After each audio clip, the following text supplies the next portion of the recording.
কখনো ভেবেছেন ঘুমানোর আগে আপনার স্ত্রীর একটু আবেগঘন শান্তির কেন প্রয়োজন হয়? আপনার স্ত্রীর দিকে পিঠ ফিরে কখনো ঘুমাবেন না।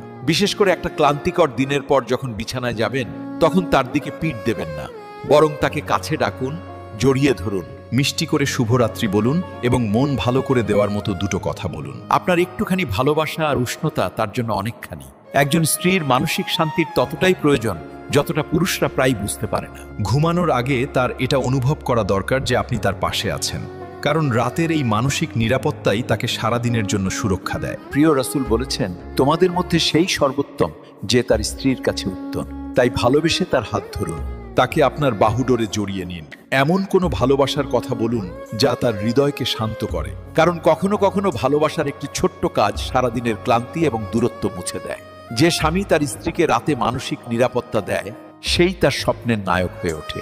আপনার এই ছোট্ট প্রয়াস তার মনের ভেতরে গড়ে ওঠা সব দেয়াল ভেঙে দেয়।